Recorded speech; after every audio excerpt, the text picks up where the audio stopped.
Hello student. अब हम thermodynamics 3 में मैं आपको रिवर्सिबल और इरिवर्सिबल प्रोसेस के बारे में बताऊंगी।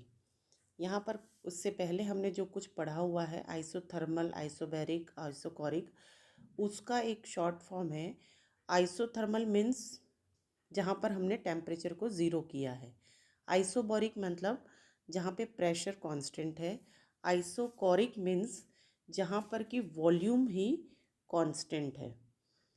एक प्रोसेस है that is adiabatic process. Adiabatic process मतलब जहाँ पर कि एनर्जी ज़ीरो है, एनर्जी का न लेना न देना, कांस्टेंट एनर्जी है, दैट इज़ एडियाबैटिक प्रोसेस।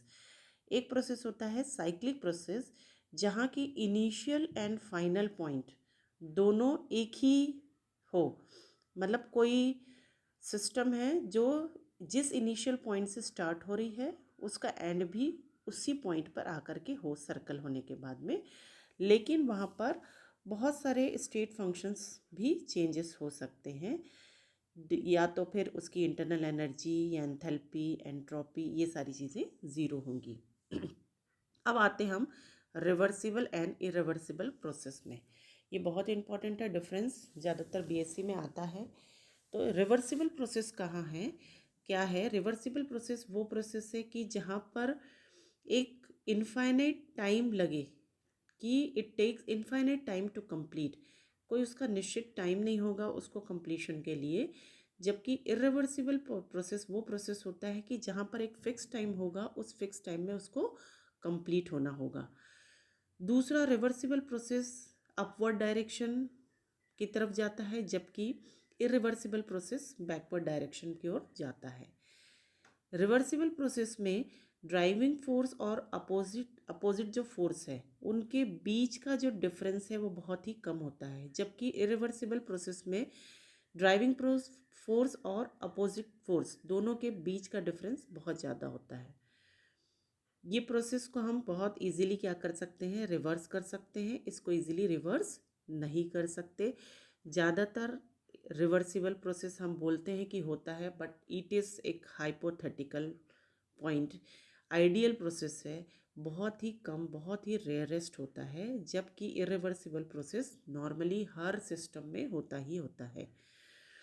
और रिवर्सिबल प्रोसेस में मैक्सिमम वर्क डन होता है, जबकि इरिवर्सिबल प्रोसेस में कुछ न कुछ एनर्जी लॉस होता है। वो एनर्जी कहाँ जाती है, क्या यूज़ होता है, इन सब को हमने थर्मोडायनेमिक्स के लॉज के अंदर उसकी स्टडी की है। तो थर्मोडायनेमिक्स का पहला लॉ हम, या ज़ीरो लॉ को हम पहले देखते हैं कि ज़ीरो लॉ क्या बोलता है। When there is no net heat change, then the system is said to be in thermal equilibrium. ऐसा प्रोसेस जहाँ पर कि हीट चेंज किसी सिस्टम में बिल्कुल भी ना हो, तो ऐसे प्रोसेस को हम बोलेंगे क्या है, वो थर्मल इक्विलिब्रियम स्टेट में है। जब भी कोई प्रोसेस ऐसा थर्मल इक्विलिब्रियम प्रोसेस में या थर्मल इक्विलिब्रियम स्टेट में होगा, उस कंडीशन में उसका ए और बी की एनर्जी सेम होगी, या फिर जैसे वो चेंज हो रहा है ए टू बी, बी टू सी, तो ए और बी के बीच की एनर्जी सेम होगी, बी टू सी के बीच की एनर्जी चेंज सेम होगी। तभी वो कंडीशन क्या कहलाएगा, इक्विलिब्रियम कंडीशन कहलाएगा। तो ये जो लॉ है, this law generate the concept of temperature. इस लॉ के अकॉर्डिंग टेम्परेचर का कॉन्सेप्ट जनरेट हुआ था है ना। तो थर्मल इक्विलिब्रियम पोजीशन में एनर्जी का जो मेजरमेंट होता है वो टेम्परेचर के थ्रू ही होता है। ये ज़ीरो लॉ था। ज़ीरो लॉ का वैल्यू या एप्लीकेशंस बहुत हमको कम मिले थे, तो इसको ओवरकम करके फिर थर्मोडायनेमिक्स का फर्स्ट लॉ दिया गया। सब जानते हैं, बहुत छोटी क्लासेस से ज़्यादातर बच्चे पढ़ते आ रहे हैं हम, और इसको आज डीप में थोड़ी स्टडी करेंगे। फर्स्ट लॉ ऑफ थर्मोडायनेमिक्स कि हम ऊर्जा को ना तो उत्पन्न कर सकते हैं ना ही ख़त्म कर सकते हैं। Energy can neither be produce nor be destroyed, it can only transferred from one form to another. This law also known as law of conservation of energy. Internal energy is the energy of any system. कैसा इसको हम इसका mathematical form यदि हम निकालें तो D मतलब उसका छोटा सा part differentiation D U is equal to Q plus D. ये इसका मैथमेटिकल कॉन्सेप्ट है फर्स्ट लॉ ऑफ थर्मोडायनेमिक्स का। इसमें बहुत सारे अलग अलग प्रोसेस के बारे में स्टडी किया गया है। पहला प्रोसेस है आइसोथर्मल प्रोसेस, जहाँ की टेम्परेचर को कांस्टेंट रखा। यदि टेम्परेचर को कांस्टेंट रखा तो टेम्परेचर ज़ीरो हुआ, इंटरनल एनर्जी ज़ीरो हुई, and according to first law of thermodynamics Q is equal to W। मतलब कि जितना भी हम एनर्जी देंगे वो पूरा का पूरा एनर्जी किस में कन्वर्ट हो जाएगा, वर्क में कन्वर्ट हो जाएगा। दूसरा इसका दूसरे प्रोसेस में आइसोबारिक प्रोसेस में इसको अप्लाई किया गया तो वहाँ पर इसमें प्रेशर को ज़ीरो पाया गया। जब प्रेशर को ज़ीरो पाया गया तो अकॉर्डिंग टू फर्स्ट लॉ यहाँ पे वो वही था, D U is equal to Q plus W. Isochoric pressure process में या आइसोकोरिक सिस्टम में जब इसको अप्लाई किया गया जहाँ पे कि वॉल्यूम ज़ीरो था, देन W की वैल्यू किसके बराबर हो गई, पी डी वी के बराबर हो गई या ज़ीरो हो गया, वर्क ज़ीरो हो गया। तो इंटरनल एनर्जी इसके Q जितनी की हीट उसको दी गई उसके बराबर हुआ। एडियाबैटिक प्रोसेस में यदि हम फर्स्ट लॉ ऑफ थर्मोडायनेमिक्स को अप्लाई करेंगे तो Q की वैल्यू क्या हो जाएगी, ज़ीरो हो जाएगी।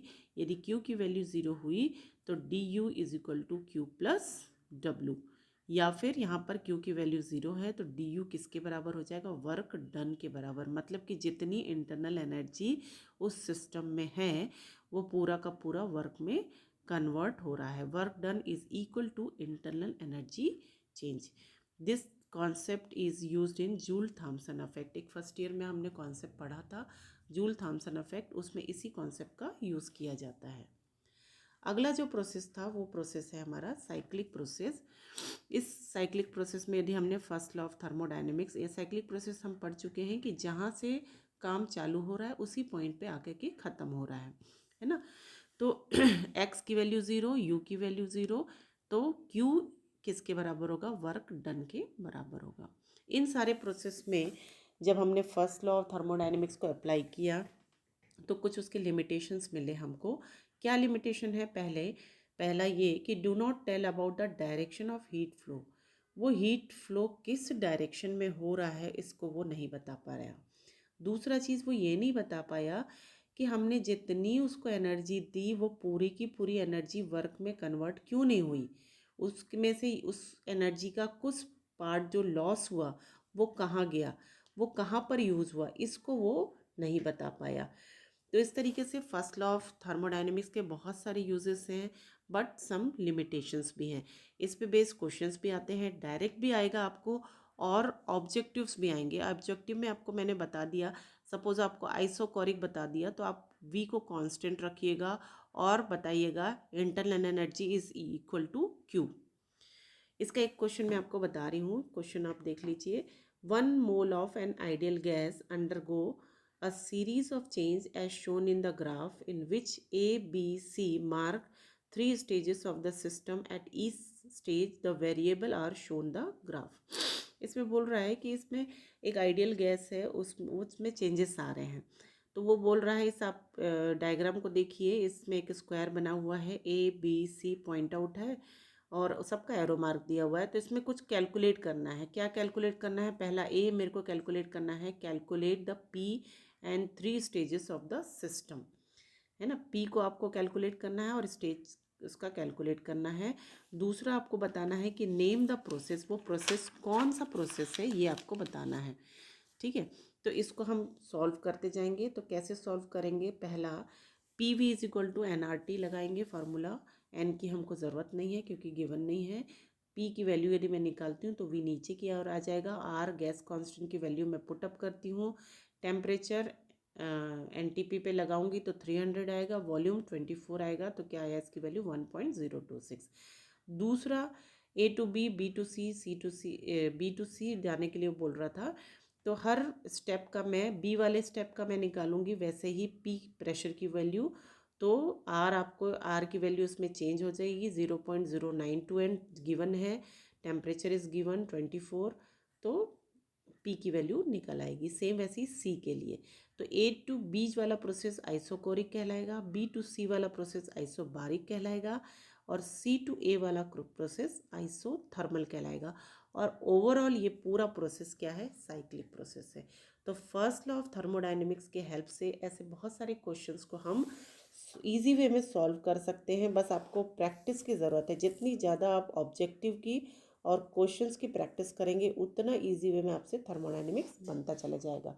अगले वीडियो में हम इसके अगला वाला टॉपिक को देखते हैं, है ना, second law of thermodynamics. Okay, thank you.